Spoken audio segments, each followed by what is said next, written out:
Oi, pessoal. Nossas fórmulas, elas têm propriedades. A gente pode definir propriedades para as fórmulas, a gente pode julgar alguma coisa sobre elas.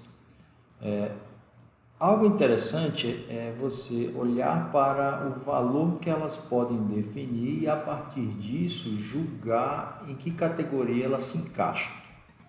Vamos fazer isso? Bom, imagine que você pense numa proposição como essa. Ela gosta de água de coco. Uma proposição como essa pode ser jogada verdadeira ou falsa, se a proposição é o caso. Mas pensa bem, ela gosta de água de coco. É algo que é sempre verdade? Não, né?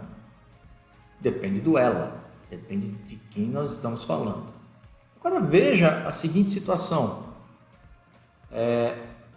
Eu falo agora o seguinte: ela gosta de água de coco ou ela não gosta de água de coco?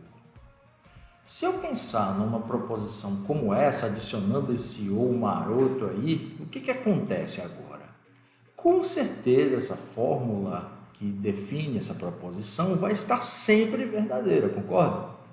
Ela gosta de água de coco ou não gosta de água de coco? Com certeza isso é verdade. Uma das duas situações ela se encaixa. Isso aqui, pessoal, é a mesma que falar algo como P ou não P.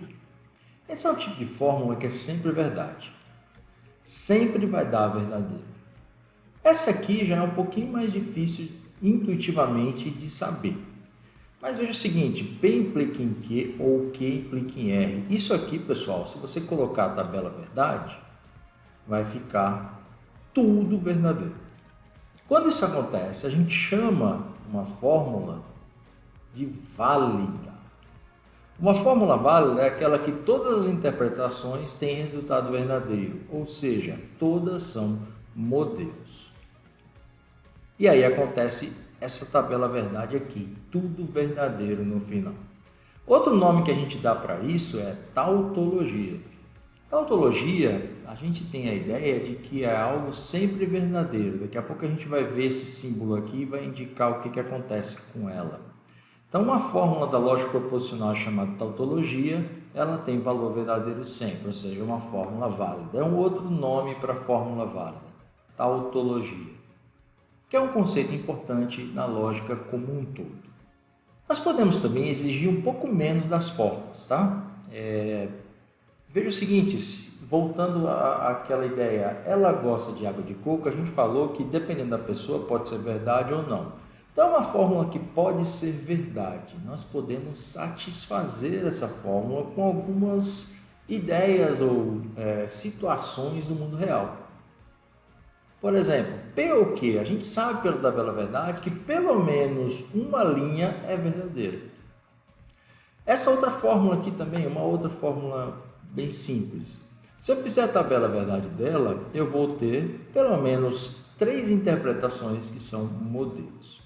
Quando uma fórmula ela adequa-se a pelo menos um modelo, a gente chama ela de satisfazível, tá? Então, pelo menos um modelo deixa ela satisfazível. Então, a gente pode dizer, a partir desse conceito, que uma fórmula que não tem nenhum modelo, ela é insatisfazível, que são as contradições, que a gente depois vai trabalhar mais essa ideia.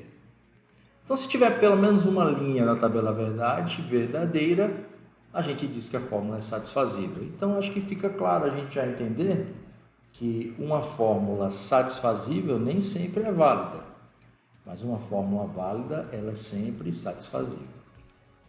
Então, veja que interessante, se você pensar num conjunto de fórmulas todo, completo, algumas são falsas em todas as interpretações, são as insatisfazíveis, e algumas são, outra metade, outra parte, é de fórmulas que tem pelo menos uma interpretação modelo. E aí, a gente chama esse conjunto de satisfazíveis e falsificáveis, tá? Que elas podem virar falsas, mas em alguns momentos elas são verdadeiras. Essas aqui são falsificáveis, mas são insatisfazíveis. Aí tem um subconjunto aqui das fórmulas que são sempre verdadeiras. Essas são satisfazíveis, com certeza, mas também são válidas, ou seja, não são falsificáveis. Tá? Isso é a gente pode pensar num conjunto de fórmulas da lógica proposicional e das lógicas clássicas, né? Das lógicas que a gente considera clássicas, sempre vai ter isso, sempre vai ter esses dois conjuntos disjuntos, ou seja, fórmulas que são insatisfazíveis e satisfazíveis, e dentro das satisfazíveis um subconjunto de válidas. Para terminar, uma propriedade interessante que a gente pode ver, que é o seguinte, vamos pegar essa fórmula válida que a gente viu lá. Se essa fórmula for válida, faça o seguinte exercício, negue essa fórmula. Se você negar essa fórmula, o que vai acontecer com a tabela verdade dela? Vai ficar toda falsa. Uma fórmula que é toda falsa, a gente chama ela de insatisfazível, como a gente acabou de ver. Isso quer dizer, então, que a gente pode descobrir se uma fórmula é válida olhando para a negação dela e testando se ela não é satisfazível. Então, essa é uma conclusão interessante da propriedade. Se uma fórmula qualquer é válida, com certeza a negação dela é insatisfazível, não é satisfazível. O que isso nos dá? A ideia de que para julgar uma fórmula válida, basta eu ter um algoritmo de satisfação. Veja agora um caso similar, agora com uma fórmula satisfazível apenas, né? Então ela é satisfazível, tem pelo menos uma linha. O que acontece com a negação dela? A negação vai inverter esses valores. Então a gente vai ter pelo menos uma linha que não é modelo. Isso quer dizer então que essa fórmula resultante ela não é válida. Então uma fórmula satisfazível é satisfazível somente se a negação dela não for válida. Da mesma forma, a gente pode usar um dos dois procedimentos para testar as duas propriedades. Basta negar a fórmula se for o caso. Então se você quiser, por exemplo, testar se uma fórmula é válida ou se ela é satisfazível e tiver um algoritmo só na mão, você consegue. Eu quero testar se uma fórmula é satisfazível, mas eu não tenho nenhum algoritmo, nenhum procedimento de decisão na minha mão que deixe ela, ou que mostre que ela é satisfazível. Mas eu tenho um procedimento que mostra que ela é válida.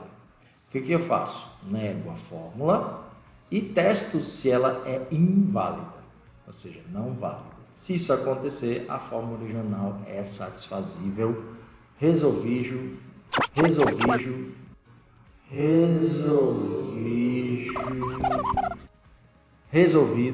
fechamos a conta aqui.